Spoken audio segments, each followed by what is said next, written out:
Welcome to STEAM Powered, where I have conversations with women in STEAM to learn a little bit about what they do and who they are. I'm your host, Michelle Ong. My guest today is Dr. Naomi Boxall. Naomi is an epidemiologist and evidence strategy lead who is passionate about improving health for the population through her work in public health and now pharmacoepidemiology.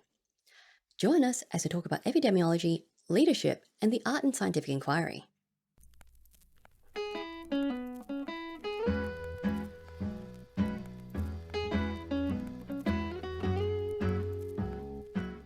Welcome to STEAM Powered, Naomi. Thank you so much for having this conversation with me today. I'm really looking forward to hearing about your career in epidemiology and all this other very cool stuff that you'd like to discuss about, the context of your work. A pleasure. Thank you for having me. Yeah, fantastic. So you started your academic part of your career in biochemistry, genetics with a bit of molecular bio. So what drew you to that field? It's an amazing combination. That was that was a little bit of a slip into that, actually. So when I was a young child, I wanted to be a veterinarian, a teacher, a doctor, a detective, and a nurse. That's So good. very much in the health setting, but also with a little bit of curiosity entangled in there and teaching. Absolutely. And so I was fortunate enough to have a year between my high school and my university times. And I worked with a veterinarian. And after working as a vet's assistant for a year, I was like, I think I might have to change my entire career plan. Oh no. But it was good to have that thought so early. Yes, You know, it I really, was. I really value the opportunity to have had that time with her and not have gone through that 5-year degree in New Zealand Mm, to then feel unhappy with the career that I'd chosen. yeah. So I went to university thinking that I would still try and get into vet school at this point because I hadn't really figured out what else I was going to do. And then I saw the movie Outbreak. And so I chose my career based on a Hollywood movie. Still, good way of And doing it. I mean, you've got to go somewhere, right? Um, so I thought that looked really inspiring in terms of understanding disease outbreaks. And I was less aware of other people and the ethics of being excited about these sorts of things at that time in my life. But, the idea of investigating outbreaks at a large scale Mm, seemed very exciting to me. So, it seemed to utilize all the bits of me that I wanted to use, the explorative aspect, yes. the talking and teaching and education aspect, the where are you going to be, what sort of disease vector is it going to be? Is it going to be a zoonotic disease, so the veterinary angle, or is it going to be between humans, so Mm, I went down that route and persuaded one of the clinicians, clinical epidemiologists, the veterinary epidemiologists in the Epi Centre in New Zealand mm-hmm. to take me on, even though I didn't have a Ooh, veterinary background, to do a master's and a PhD. But we always had in mind that I was very much likely to move into public health, mm-hmm. and because that's where my heart lay. And so Yes. we made sure that my topics were molecular biology based, Mm-hmm. molecular epidemiology for my master's, and then more Campylobacter jejuni, which you may be aware is a infectious disease that causes a lot of burden in human Yes. populations. I was looking at it in chickens in my PhD, but as you can tell, it's kind of interest for human epidemiology and public health as well. So very Absolutely. much public health adjacent. That's very cool. Yeah, and then I worked for National Institutes of Public Health for a little while in New Zealand, and while there, I was like the bridge between animal health and public health, Mm-hmm. and in working with some people who were asking us for information from the US. I mentioned how I would have wanted to have gone to the EIS course that was run by the CDC. Ooh. And the person I was speaking to said, well, have you thought about the sister course, which is the EPIET course in European member states. And I was like, what? So I investigated that, and applied 2 years in a row, and eventually was selected as the British candidate for, because I had a British passport, Yes. and selected for as the British candidate for based in the Czech Republic for 2 years. That is So so that's kind cool. of, yeah, I was Yeah. very, very lucky. I love that, like, it was like you're able to make that transition just by, adding the right subjects in to be able to get you into the right position for that. That's very fortunate. You're absolutely right. Like it's I think everybody says, oh, opportunity knocks and so forth, but you have to be listening, and you have to Yes. be kind of creating the doors. And so it is the luck that you make, and the luck that you are aware of, and you have to sometimes push on those doors because the door might be jammed a little bit, Absolutely. and have some uncomfortable discussions with certain people, and believe in what you think you want to do at that time, because you only have the knowledge that Yes, you have at that time, right? exactly. um, and go for it, and really back yourself in that way. So that's That kind is of, amazing. yeah, And yeah, so being able to do all that travel as well for epidemiology, that, to me, that's a really giant perk. But it gives you also so much more exposure to so many different environments for the work you do, which is so important when you're going into public health. definitely. I think one of the things that the European program of interventional epidemiology training was really helping you understand was that different healthcare systems exist because, and to incorporate different cultures that are present Mm, as well. So this is very much European focused, but there are similar training programs in other countries and other yeah, areas. And there is a similar aspect, a similar nature to them all, because the idea is that we all understand the same jargon, so we can communicate with each other when situations like the pandemic occur. So at least you exactly. have a group of people, because you can see it. You can see it now Mm, that in the UK, the little tests there that people use are called lateral flow tests. It's correct. yes, It's not incorrect. But in Australia, I think they're called RAT tests, for rapid antigen yes. tests. In Germany, where I live, they're called Schnell tests, which is fast tests. Like, they're all the same thing, and they're all called Yes. different things for the population who are using Hmm. them. So yeah, so it's quite interesting to be witnessing that difference, where we in the background might know them all as the same thing, sort of thing. Exactly. I worked for several years after being in the Czech Republic, working at the National Institute of Public Health there. I then moved to the UK and worked at the National Institute of Public Health there. Yep. And I was there for 7 years, and I worked at various levels of the organization. So at the national level and at the regional level, working in London and the Southeast regions.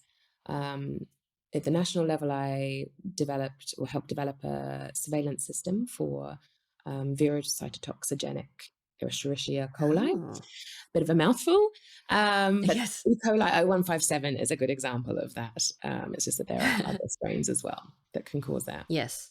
Um, and and that was a national surveillance system. And then I moved to the regional level after that, and was providing support to local outbreak investigations and so forth.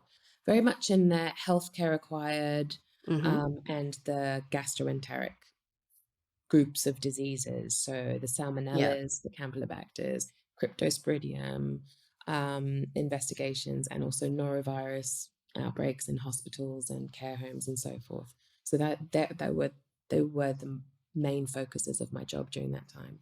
That's very neat. So, how does how does the surveillance system work when you're monitoring viruses and pathogens like that? There are certain diseases which are notifiable, and therefore, if a GP has a suspicion that a patient might have one of these diseases, they would request a stool sample, which obviously Hmm. we don't like giving necessarily. It feels uncomfortable. But that stool sample will then make its way through the laboratory, the pathology laboratories, and would have identified within it a infectious disease, and then that information would come to the public health teams. It would also go back to the GP Hmm. into their systems as well, and the public health teams would be notified to then contact that patient and find out what they'd eaten, where they'd been, do an investigation with that person. Mm. Then what happens is, if you have, like, you can imagine that happening in one part of the country, and then if that happens again Yes. in another part of the country, somewhere along the line, you would hope that either through molecular testing, you can see that they're the same strain, that's of interest, or you, through the questionnaires that you're doing with each of the people, you find out that they've been to the same farm, or that they've eaten something that's from the same batch, or something like that. And then you Yeah. start thinking, we might have a problem here. So that's kind of how that kicks off. That's cool. So it's a Yeah, bit like the contact tracing that's happening now for proximity and like with people, but also with absolutely. foodstuffs and other, things that people might get in touch with while Yeah. they're out and about. Yeah, exactly. That's And very different neat. different infectious diseases have different modes of Transfer. spread. You know, some are Yes. vector-borne, malaria, tick-borne encephalitis, that sort of thing. Some Hmm. are respiratory. Well, I think we don't need to speak too much about those. We're all aware of those. And some are zoonotic, and some are foodborne, and some are sexually transmitted. So they each have their own way of investigating, because you're starting, like, with respiratory investigations, you're going to go Hmm. contact tracing. You might do Yep. that for sexually transmitted diseases, but you're probably not going to do that for foodborne. You're going to do more what foods and where have you been kind of Yep. thing. So Environmental and all that kind of thing. Yeah. exactly. And so environmental health officers actually get heavily involved in these questionnaires, and delivering these questionnaires. So you're working constantly with teams, not just the public health teams, but the environmental health teams Hmm. as well, and the laboratories, as I mentioned, which are often sitting within hospitals, and so forth. Yeah. So it's quite a linked up system, which is nice to work with. It is. Yeah.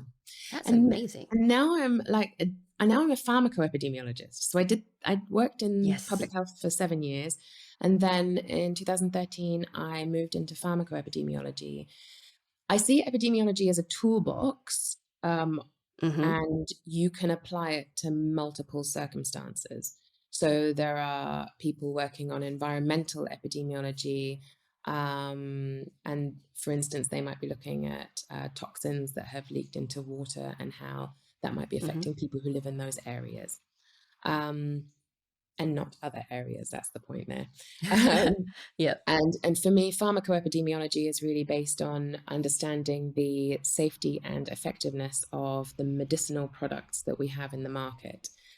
Hmm. I'm not a clinical epidemiologist, so I don't work on the clinical trial side, but there is a point Yep. at which a product it becomes available to be prescribed to people, and I work on all of the time downstream of that. So in real life, not in a clinical trial setting, is this product still safe, given, for instance, people who may be using it might be on many other drugs as well?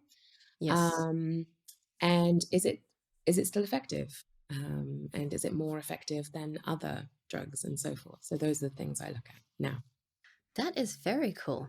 So when you're going between the two paths, between clinical and non-clinical, how do you actually split down that route? Like, do they have to take on any other specialties to be able to work in those areas? Good question.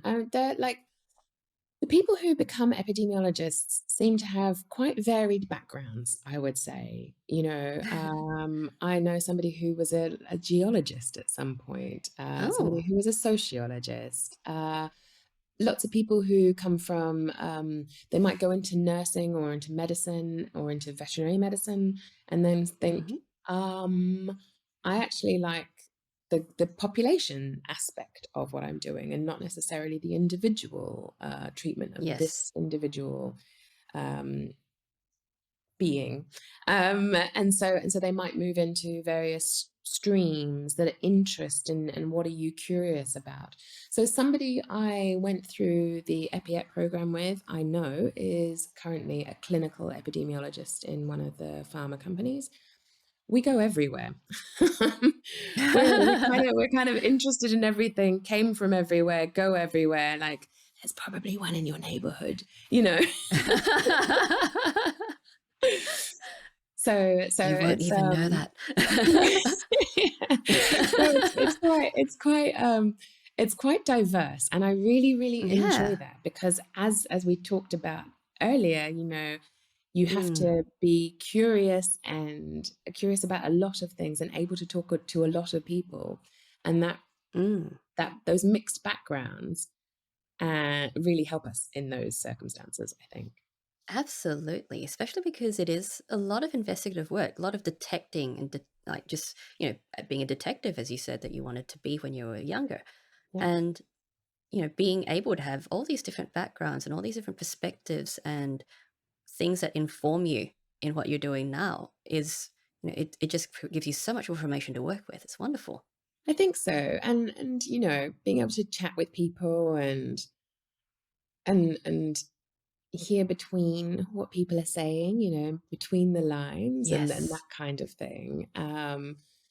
And then push a little bit harder and get into where the interesting bits lie. I think that's key to some of those investigations, and key to some of the work that I do now is, do you really want to know that? Why do you want to know that? Who are you trying to impress with this information? That kind of thing.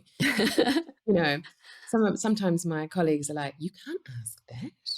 And I'm like, I want to know. Well, you don't know what information is going to actually, provide that kind of use for the work that you do. It's the Exactly. context.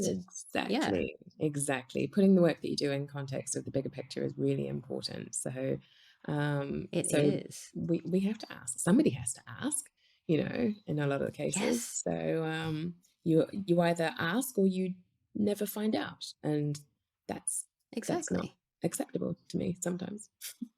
No, and it's not. And I mean, when you're working with epidemiology, like you have to find out. These are Yeah, necessary things that you need to know. exactly. And it's yeah, it's such a fascinating way of looking at the way that we do view public health because people don't always do things that we expect them to do. No, So you do need to ask these questions, and sometimes they're very strange questions because people do strange things. absolutely. Absolutely. Yeah. So what made you shift from, doing your other lab work, heading into pharmacoepidemiology? Yeah, so I went from public health to pharmacoepidemiology at a point in my career where I wanted to expand. You know, you can kind of see yourself going into management fairly soon in some occasions, and I felt Hmm. I was moving in that direction. I wanted to. I love being in charge. So it's not uncomfortable, but I also missed the aspect of working with the tools that I had spent so long developing. And so Yes. the idea of moving sideways, you could say sideways, in terms of I actually had to take a step down in terms of seniority, because I kind of had to Mm. relearn how the tools that I had acquired fit into this new environment. And Yes. I think that's really important, to be comfortable doing that. Hmm. Otherwise, you don't feel the benefit necessarily of utilizing all of the things that you have learned and all the skills that you have learned. Yes. And so I think the being so broad in my background can make it quite challenging to find your home.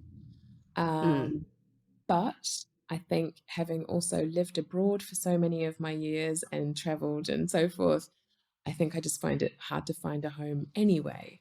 um, Yes. but but but also makes you, like we've talked about, quite good at being able to pull on all these various bits and pieces of knowledge that you've acquired Yes. over the many years and the many experiences and the many environments and settings in which you've worked. And I think Mm-hmm. that makes you a very useful person to have in any business. And Yes. consequently, you are always, or I hope so far anyway, able to find employment. So that's important to me. Of course. I live alone and I need to support myself. So Exactly. So, well, yeah, because you said you do like being in charge. The transition towards leadership roles, I guess, wasn't very challenging. Like, how did you find that transition and having to, adjust that skill set towards that kind yeah, of direction instead of the more hands-on? yeah.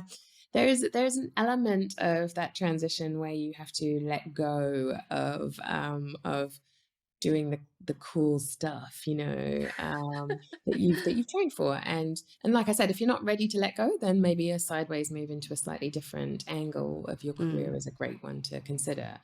And people won't necessarily expect it. So it's for you to really consider what you need in your career at your time when that's going on, I think. Um, but I think the transition to leadership, I really enjoy. Well, do you remember? Like, I wanted to be a teacher at one point as well. yes. There is a huge element of training and encouraging and sitting back and watching and letting go a little bit in leadership and steering the Mm, cart in one direction, but being okay that all the people who are working with you might be doing slightly different things, as long as collectively we're all going in the same direction. And that's my job as a leader, to yes. determine the direction. Mm, And as long as everybody feels safe in what they're doing and safe to try things and to learn things, that's the climate that I set as a leader. And I really enjoyed doing that. I really enjoy being in that position and taking that responsibility. So I didn't find the transition too onerous in terms of what I enjoyed, but I did find it hard to be not involved as much. You have to sit on your hands sometimes and be like, yes. I think that's a great way for you to try to go forward. Let's talk about how that goes in a wee while, even when you're thinking, it Mm. might not succeed. It might not succeed, but it might not have succeeded when Yes. you tried it years ago because things weren't Hmm. available, people weren't open, etc., etc. It might succeed now. So for goodness sake, you have to let people try. And that's Absolutely. that's how we learn, right? So yeah. So Yes. I think that's the I I learnt from several good leaders in my history, and I hope that I create a similar feeling in my teams that I felt when I was in their teams. That's really important to me to provide as a leader. That is wonderful. That it's such good advice as well because a lot of people when they're coming through technical fields, they have they have a lot of control over what they do, Yes. and they tend to be, it's just the nature of the work that we do. We end up being able to take responsibility for that kind of work. So when you have to transition to, management or leadership role, you do have to learn to let go and, relinquish some of that control, but, still perform it in kind of a guided sort of way. Yeah, yeah, exactly. And be Yeah. be on hand for calls that say, how do I do this? And having the Mm, experience is wonderful to be able to say, well, when I was in this situation, this worked. When I was in that situation, that worked. So here's some things that you might want to try. Go for gold kind of thing. See what happens. that's amazing. It's a very nurturing environment, I hope and so. yeah, as long as you make it safe, then Yes, people are able to grow themselves, and that's amazing. exactly. Exactly. That's what I hope so. Yes. So leadership and Brilliant. management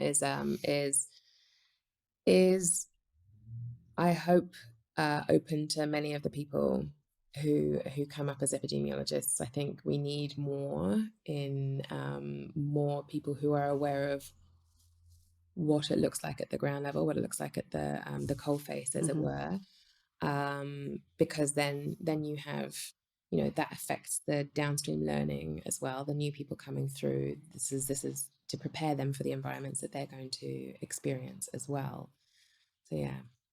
That's wonderful. And yeah, because it's such a broad field that, as you were saying, like touches on so many different areas. You have to communicate with so many different parts of the community in order to be able to make these changes, in order to be able to, you know, maintain public health. So, you know, having that experience is only really going to benefit when you rise up in your career into Hmm. leadership roles and being able to communicate further with Hmm. all the other people you need to work with. Absolutely. Absolutely. Absolutely. So, given the breadth of your career so far, what is something that really surprised you about, you know, the field and people in public health? Oh gosh. Oh, what surprises me? I think nothing. I think I'm very like, oh, really? That's what we do now. No, fine. I think it's very hard to surprise me. I mean, obviously, the toilet paper aspect of pandemic response, that's been a real surprise, as you said. Yeah. I would really like to see, obviously, I would like to see more women in leadership. I don't see enough. Hmm. I see people who we train with technical skills, excellent technical skills, fall out of the workplace at some point in their career. And it tends to be at the point Hmm. where people want to start having families. And that is not acceptable to me. I think it means that Yes.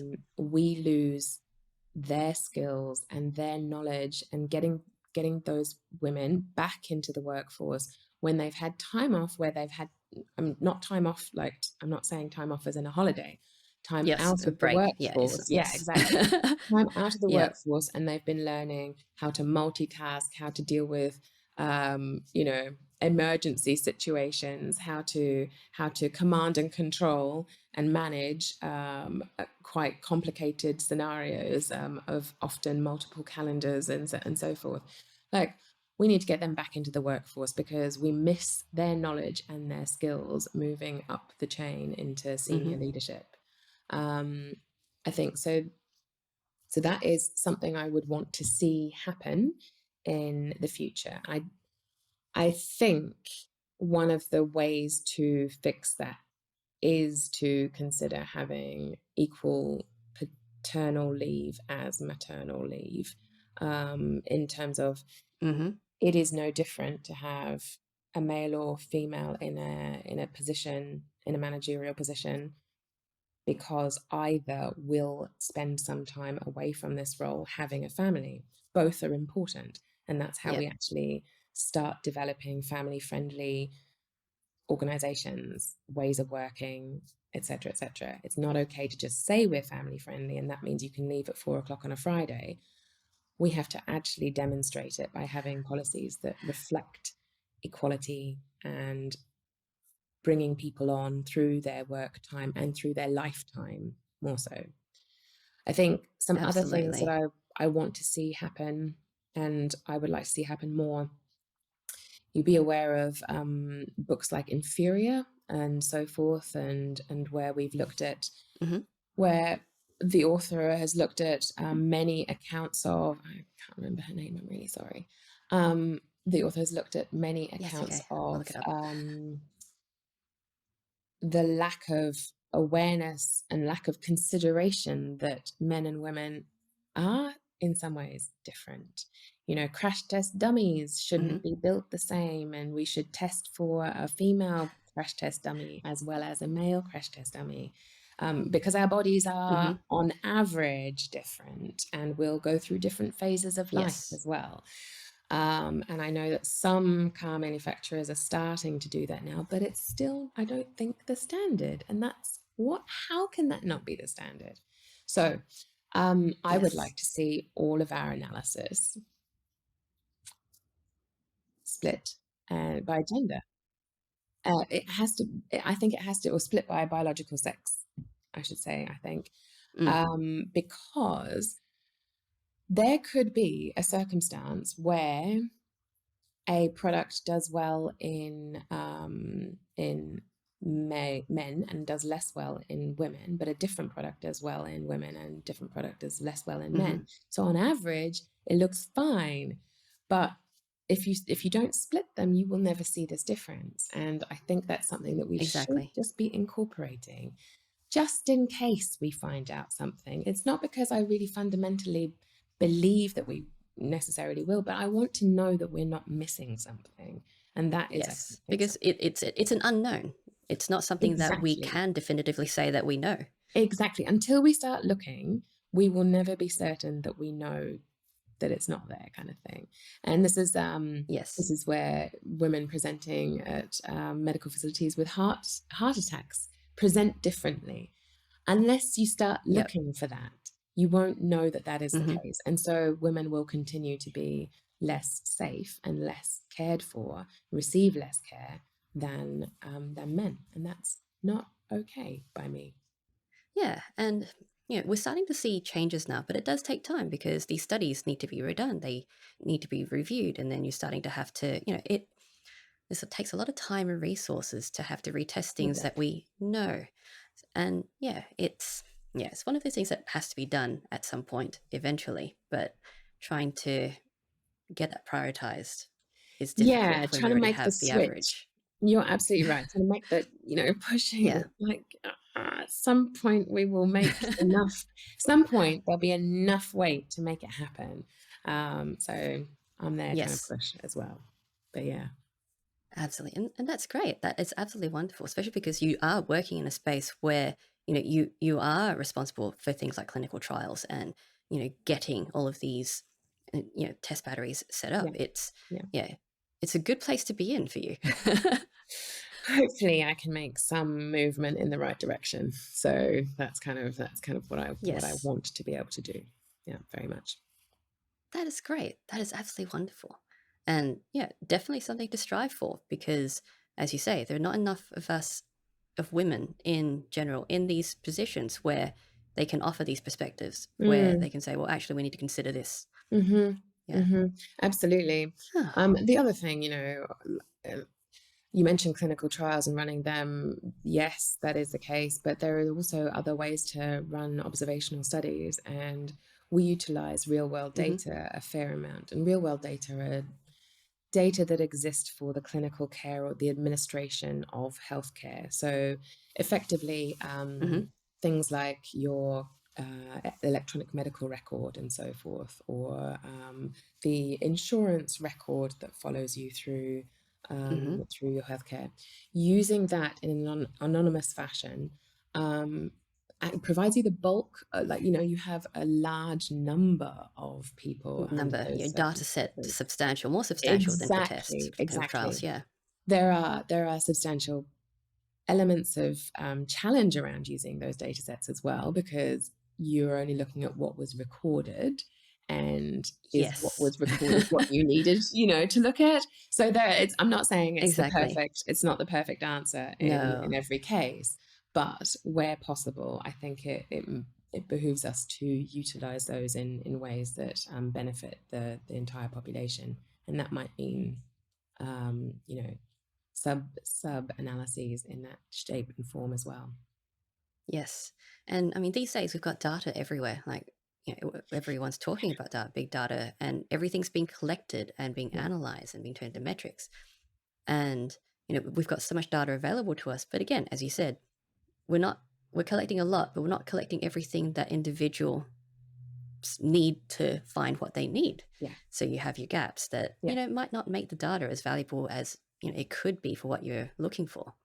Yeah, and then and in lots of circumstances, we're able to work with clinicians to enrich that data potentially, Hmm. or we work with clinicians to collect new data, so it's specific to answer the question that we have in mind. So there's multiple Yes. ways that we conduct these observational studies in the pharmacoepidemiology world, and that's kind of what my job is now, to work out which is the best way to collect data to answer those questions. So I work very much on that front side of the scientific method circle, and not necessarily Yes. on the analysis and dissemination side anymore.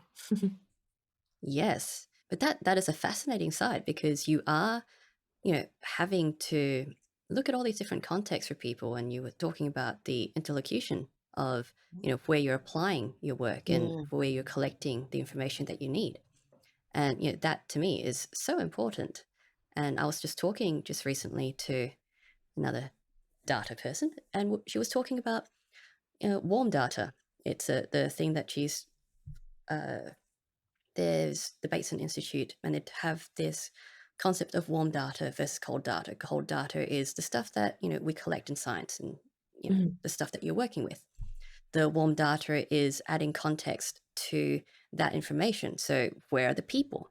Are they, are Mm. these people in urban environments, or are they in villages? Oh, I Are like that. they in Yeah. cohabitation stuff? It's talking about all these extra little bits about where Yeah. the data is that you drew, and what's actually important to Yeah. them. Yeah. One example that she gave for the warm data was they were in, can't remember where it was that she said they were looking at providing homes for the homeless. And so there was this, availability, but some people weren't taking it, and they couldn't understand why some people were choosing to be homeless.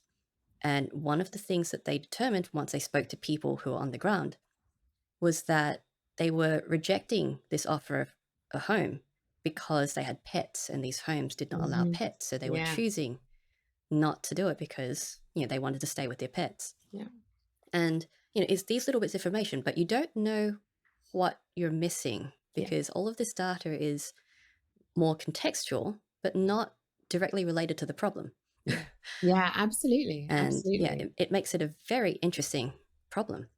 Yeah. Yeah, I think you have to be able to. I think certainly my job is, or my career has been being able to communicate with a lot of different people and a lot of different people with different backgrounds. Like we talked about diversity before in Mm. terms of where people had come from, and I think there's the communication with the laboratory staff. There's the communication with field staff. There's the communication with statistics staff. There's the communication with all the people who participate in the understanding of the question that you're hoping to answer, and all the elements that make Hmm. up the population that you're trying to understand that answer in.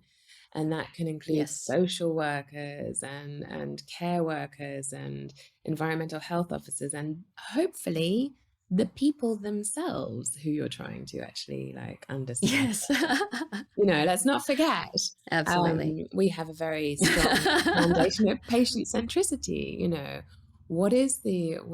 How do you feel about the product that you're using to manage your condition, and so forth?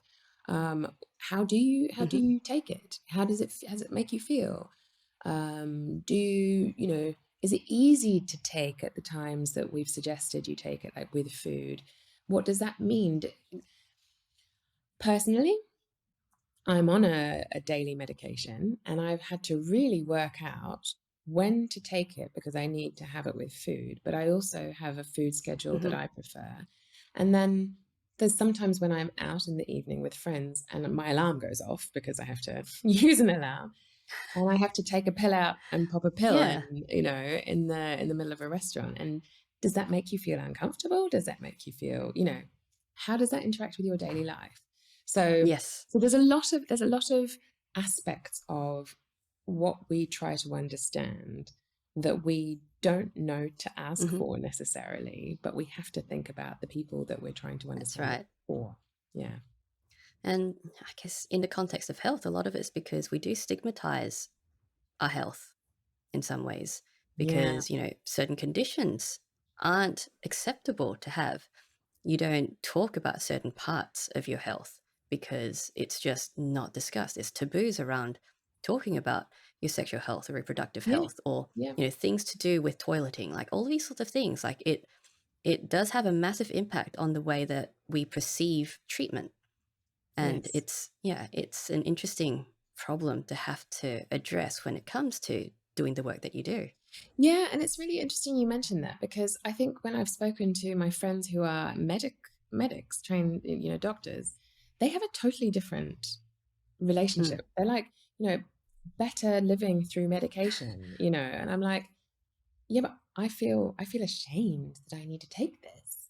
And they're like, it's a nerve.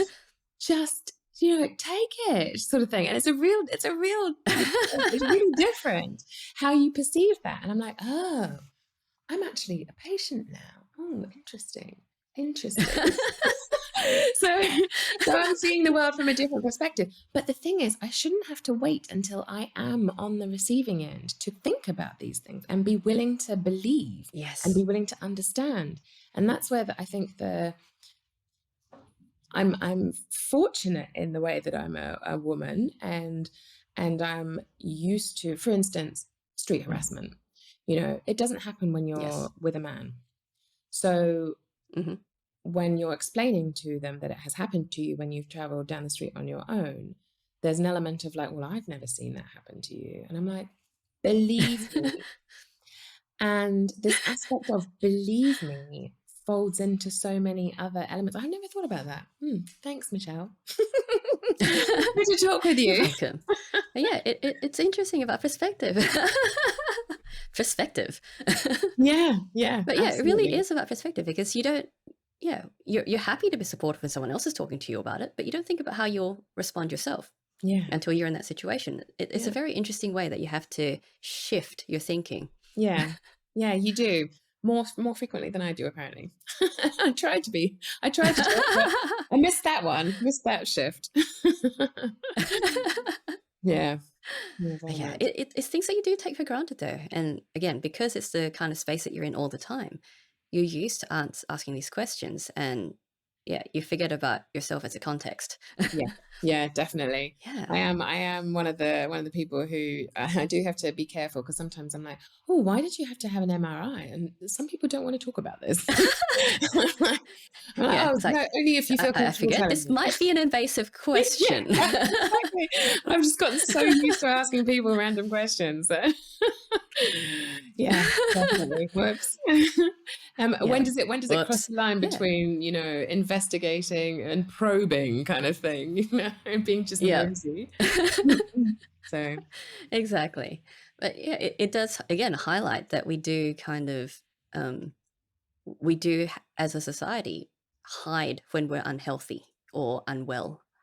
yeah, it Yeah. feels like And we're supposed to, yeah, doesn't it's, it? It feels like there should be a yeah. shame around it. And fundamentally I don't think there should be. And that's even before I had my situation recently. But Yeah. but how like how to shift things from that. And it does start with, even at work, when you have to take time off because you're not well, or when you have to take time off because somebody in your family is not well and they need caregiving. And it's like, Hmm. it's seen as a, oh, you're going to be away from work aspect. How do we change that? We really need to change that. Yes. We really need to go back to what they say on airplanes, which is, put your oxygen Yes. mask on before you put on other. Assist others. Oh, Yeah. thank you. Thank you. Thanks for completing that well-known phrase. That's okay. We haven't been on planes for a while. Yeah, that's true. Sorry for bringing you back to those glory days of traveling. Oh, woe the reminder. Oh, Yeah. yeah, it definitely is. Like we're starting to make that shift towards putting the people first, but there's still, a lot of tradition behind the way that we do treat all of these situations. Yes, Is yeah, absolutely. And that's not going to change quickly. I know. So many things are not going no. to change at the speed that I kind of want them to change. I mean, if they did all change at that speed, I'd probably be, wow, how did that happen? What? But, Too fast. yeah, too Yeah. fast, guys. But Yeah. yeah, it's an interesting Hmm. situation. That's for sure. It is a very interesting situation. And I mean, even again, bring it back to the pandemic that which we shall discuss. Like you're still seeing that as well. So people are still going to work when they're testing positive, even if they don't want to be. And it's like, well, we're still there, even though, we're this far in, and that's still the kind of attitude that, some people have. And it Yeah. hasn't shifted that kind of behavior or that kind of belief in the way that things should be done. But if the Yeah, social provisions are not there to allow people to recover exactly. and or not even recover, but to shed safely and to isolate Yes. safely and to protect Hmm. themselves and others, or in this case others, if the social structure is not based on that protection of others, then Hmm. we can't see that it's unfair for people to go back to work. I mean, this is the thing. We Yeah. can't pillorise people for doing that and for making that choice No, if they've had to absolutely. choose between working while positive or not being able to feed their family. That's Unemployment. Yeah. that's not a It's choice that is fair to have to ask people to make. And so, exactly. you know, that's where, like I said to you earlier before we pressed record, I am Hmm. I respect very highly my colleagues who are having to work in public health and making the public health policy decisions at the moment. I would really struggle to balance all of the trade-offs, the economy versus Exactly. health versus this versus education versus parents going absolutely spare because they've got to somehow homeschool 3-year-olds. I would not be able to participate in that decision making process. And so Yes. I can see how tough it is, and it must suck. It must really suck. So Yeah. And yeah, absolutely. And no matter what choices that you make, there's going to be a sacrifice somewhere. And yeah, yes, it's yes, exactly. That's exactly it, isn't it? And yeah. Mm, and we don't get the choice in what those sacrifices necessarily are, as the public. yes, Um, that's right. that's why we elected these officials. To make those Exactly. choices on our So behalves. that's right. Because yeah, a lot of people who make the complaints, like in that position, not many of us, it doesn't matter how educated we are, not many of us would be able to make those sorts of difficult choices. And yeah, there's just too many factors involved. Yeah. Yeah. I don't have a Mm, framework to make those choices with all the inputs and all the outputs that are necessary. How can you do that? It's so many things. So yeah, so it's a tough situation, I think, for everybody to be in, and that includes the people who are having to hmm. make those decisions on a daily basis, for our That's right. health. I'm going to say health and well-being because the economy aspect does affect our well-being as well, and education affects that too. That's right. So yeah, Yes, it's all connected. it is. It really is. It really is. Yeah, we don't operate in a vacuum. We're not a rock. We're not an island. I mean, you are an island. You're on an island. It's not exactly helping. Yeah, I mean, one Yes. of the things that always fascinated me about when I got into molecular biology and biochemistry and genetics and so forth, one of the things that fascinated me was the fact that viruses don't meet the criteria. I mean, at that time, that we may have changed the criteria, we may have different criteria now. At that time, viruses did not meet the criteria to qualify as being live. They are not alive. And it absolutely blows my mind. It still does, even now. It blows my mind that these little organisms that are just a tangled bit of nucleic acid with some proteins. At that time, I was like, oh my goodness, the things that they do to us multicellular sentient beings, and they melt Hmm. us on the inside if they're a filovirus. That's Yes. what? That's incredible. And then they've melted us as a population. That's something that I could never have expected. I was like, wow, that's amazing. And so from my perspective It is. as a undergrad, I was just my mind was blown, and it still is in some regards. Mm, These diseases and the infectious diseases with microorganisms. Just incredible how they can decimate the human and the population. So yeah, It is. It's we're considered very complex organisms ourselves, and yet these very, very tiny things just manage to undo us completely. And absolutely, it's not even just at the direct physical impact, it's the psychological impact and everything else around. everything, It's like, this is everything. Yeah, complete annihilation. yes, yeah, exactly. Oh no, Yeah. we're doomed. Okay.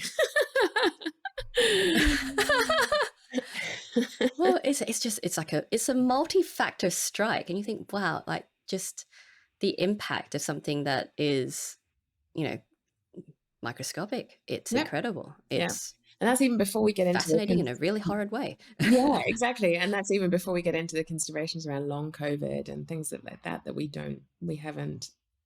haven't investigated Exactly. enough yet, and this will play out over years to Oh, come.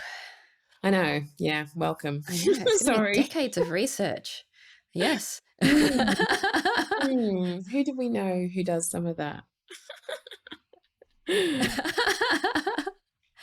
Exactly. Yeah. You guys are going to be busy for a while.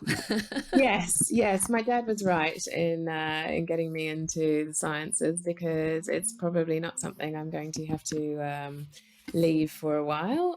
In terms of, no matter how my desire for storytelling and art and creativity is ever present. I think I'll have to bring that into the sciences, because that's something that we need more of in the sciences. Like we talked about, the understanding of how people are, who people are, what they do. I think we have to be more mindful. Let me think how I want to express this.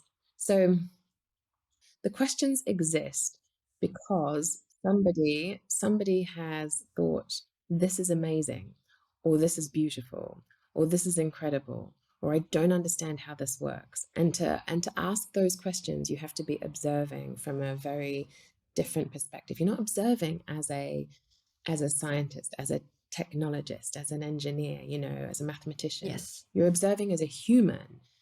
This is interesting. And it's that Hmm. sort of element of that we bring as humans to our roles as scientists. We are always creating, we are always understanding the world. And it's that sort of little injection of an artist's brain, I think, which drives the wheel forward, which drives that questioning. So I think from a Yes. technology perspective, technology is so important in how we design our lives. You don't have the need to design our lives unless somebody says, I don't like this, or this could be better.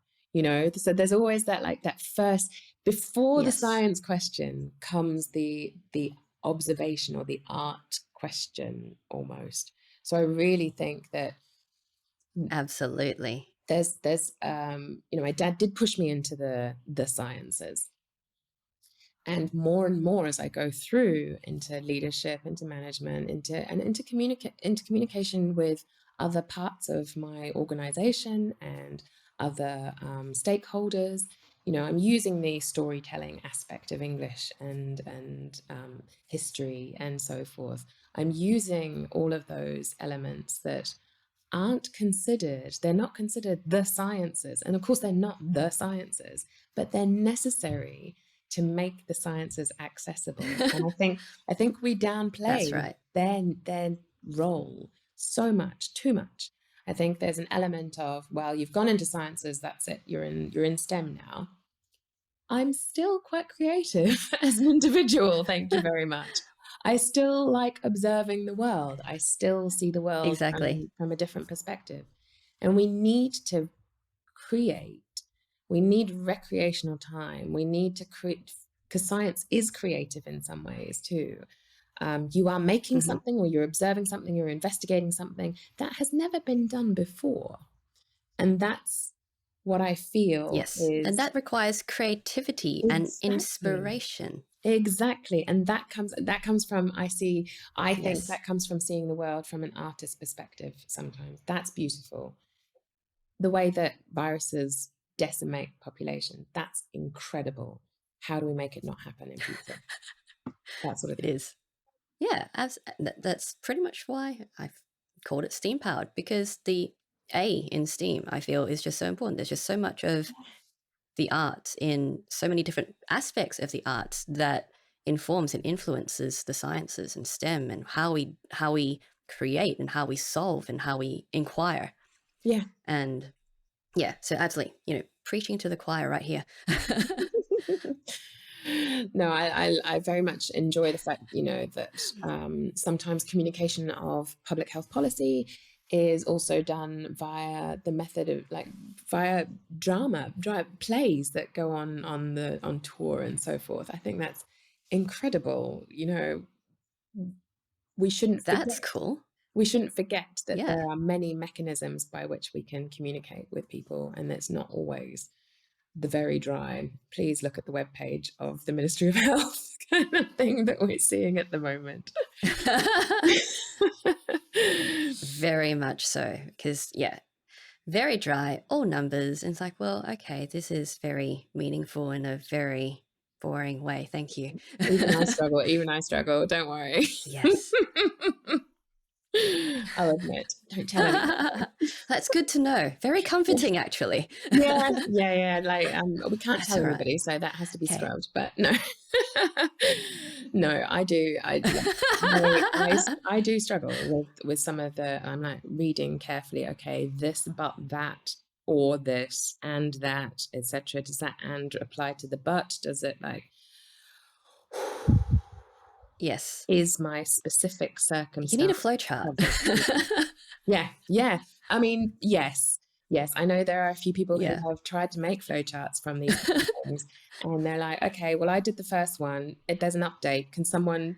Ooh, Yeah, exactly. So we'll get there. We need the artists. We need the we artists will. to We come will on get there. board. Please come and save us all. We do. Yeah. Yes. And yeah, on a slight segue, but not quite. So there is actually spoken to another guest. Her name is Annette. So one of her things is data visualization for the Canadian Energy Regulator. So they're communicating all of these economics things to the people Amazing. in a very visual way that allows people to be able to, understand and comprehend all of these annoyingly complex and dry details Mm-hmm. in, a much more accessible way. And more people are doing that. It's like, yes, we need more of these people Mm-hmm. using their visualization and art skills to be able to translate and communicate all of these very complex bits of information. Absolutely. It's wonderful. Absolutely. Yeah, definitely. Yeah. More Yeah. of that, please, in my day to Cool. day. Oh, yes. More of that would be wonderful. Excellent. Okay. I think we've actually covered your points, but unless there is anything else you'd like to address in particular, we can move on to the soft questions. Go for it. I'm intrigued by these soft questions. I tend to have long answers for those, unfortunately. So let's see. Excellent. That's wonderful. I do like that. Okay, so first question. What hobby or interest do you have that's most unrelated to your field of work? Well, that's hard because, as I've said, epidemiologists are everywhere. So everything's related. Let's see. Exactly. My Yeah.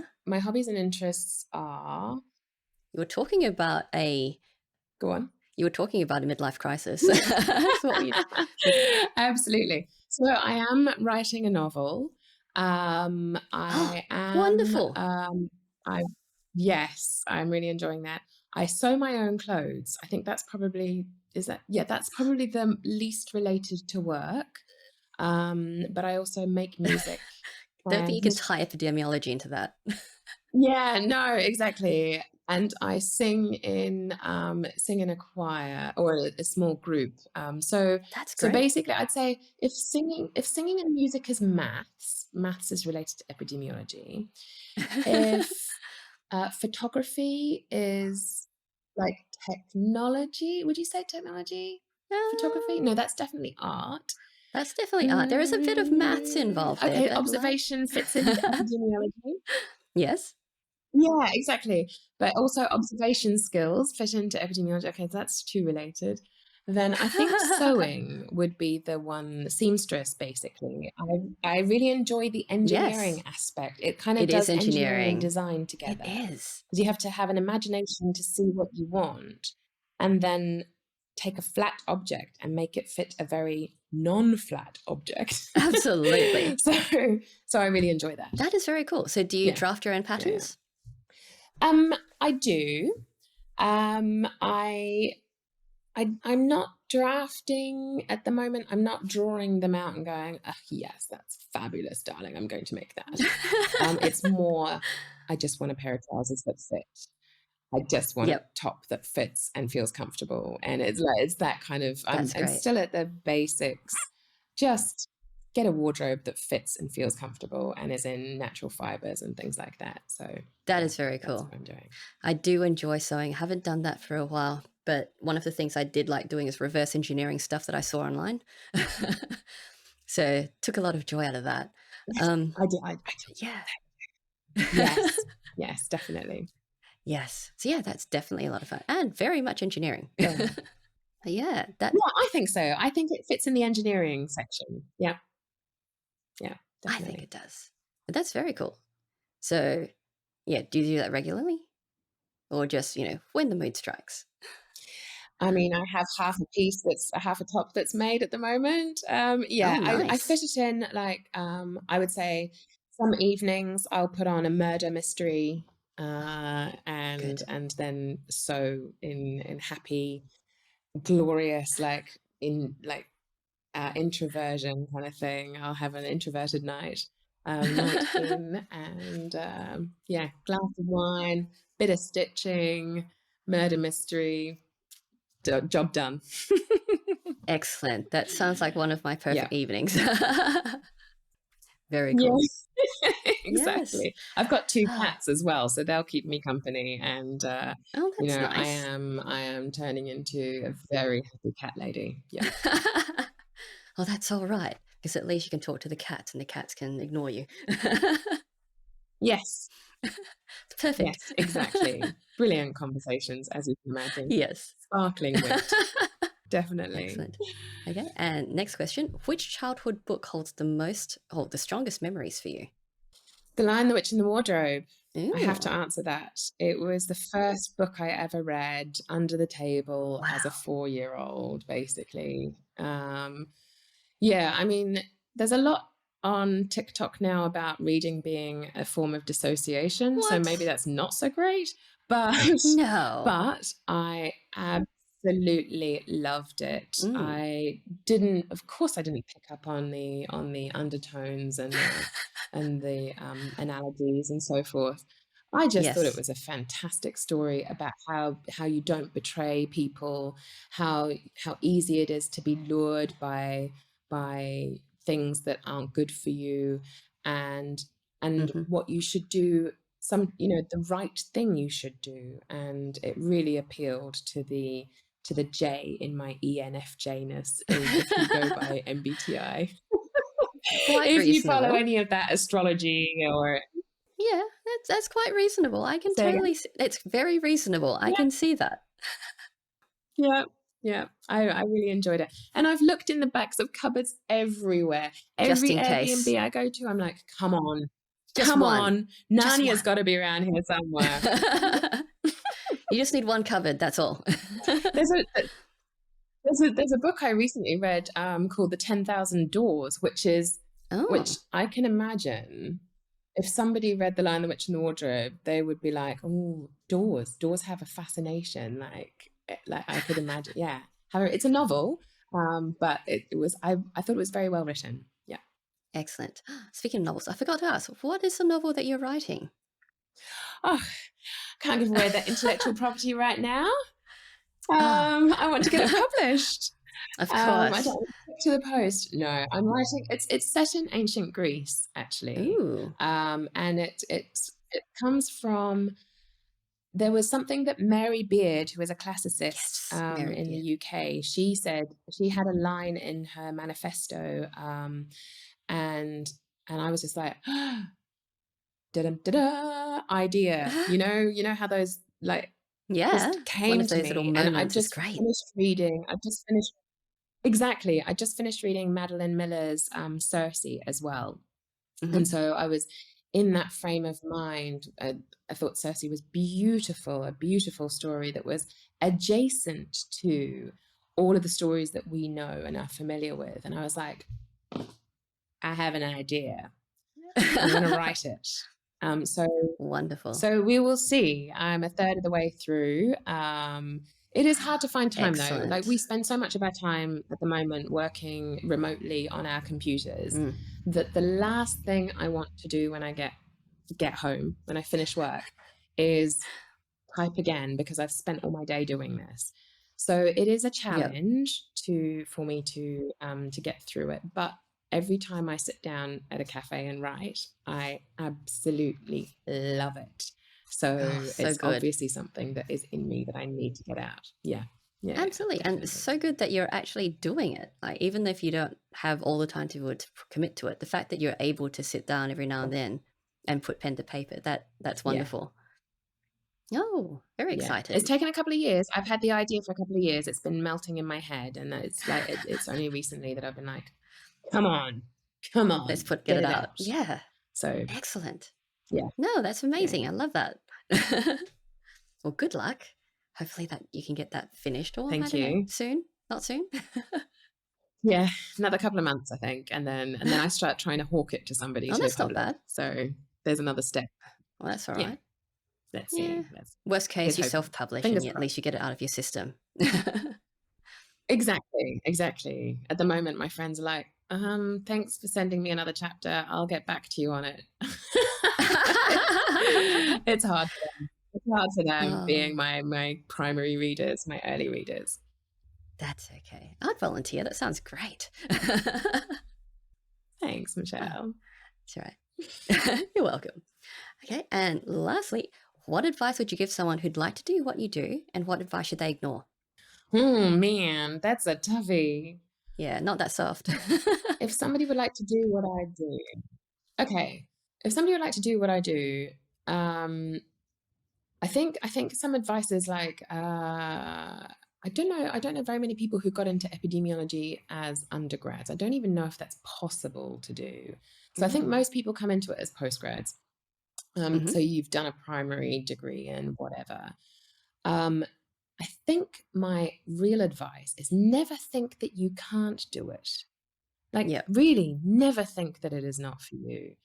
Um, Never think that your background, in whatever your background is, journalism, geography, like history, a particular point in time of the Neolithic age, it doesn't matter. Like, never think that this is not the place for you. There is a place for you in it. Make it. Um, what advice would I tell them to ignore? I haven't touched data in years. Um, I'm not the best statistician.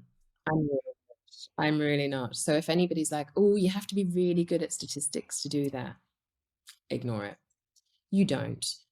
It helps. Absolutely it That's helps. interesting. And it's not something you can avoid.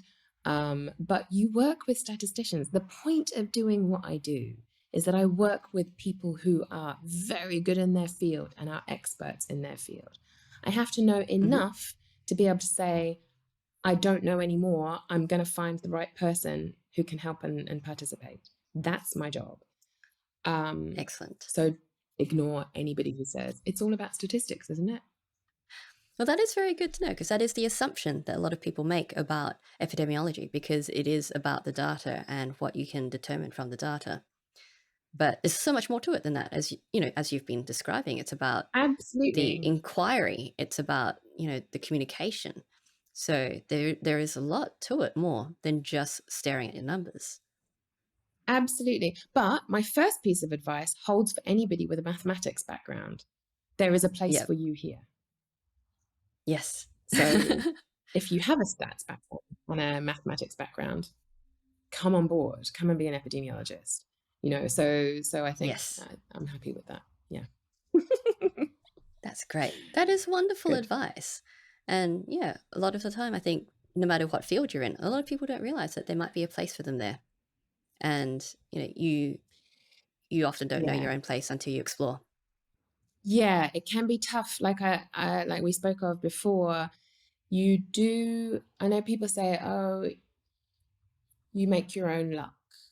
And that is in some part true. It's more Mm, like you open the door when opportunity knocks. And what you yes. have to do is make sure you've put the doors in place and make sure the doors are ajar. And sometimes they're a little bit stuck and you might have to push a little Yeah. bit harder. But those, Yes. like, do it, do it, do it, do it. Mm-hmm. It is worth it to just keep exploring and keep looking for your home. And maybe your home is in the gaps. Maybe your home is in the liminal spaces between those doors. And that's perfectly awesome too, to hang out in the corridors and be chatting to the other people who are going into multiple doors in their careers.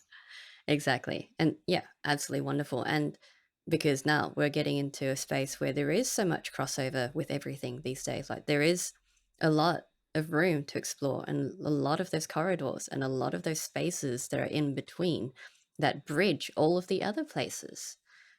Exactly. It's Yeah. really important to have all those people who are the liminal, like, moving, networking, multiple career people and so forth. And that curiosity to keep exploring is a really important thing to bring to your life and your career, I think. Yes. So feel it, do it. Excellent. That's a great way to end.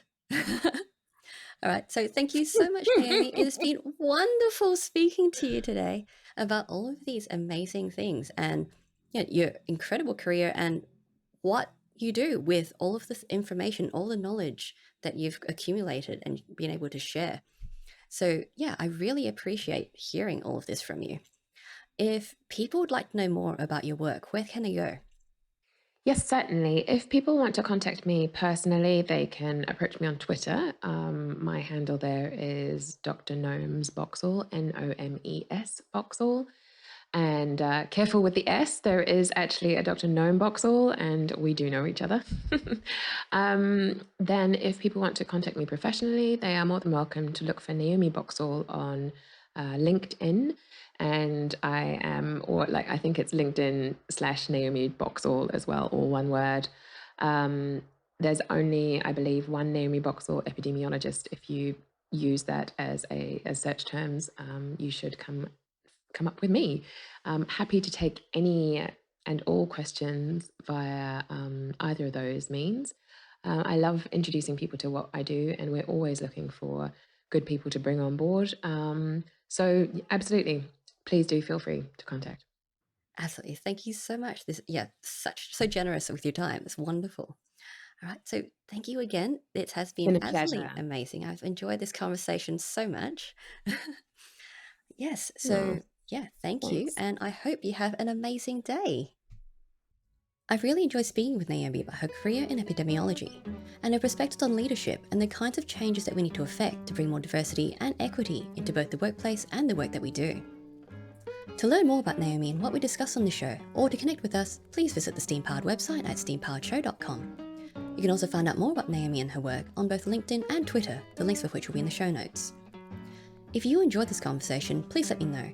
Subscribe to the show, leave a comment, and share this with your geeky or geek curious friends. You can also support Steam Powered on Patreon and Ko-fi under Steam Powered Show, the links of which will also be in the show notes. Thanks for tuning in, and we'll see you next time.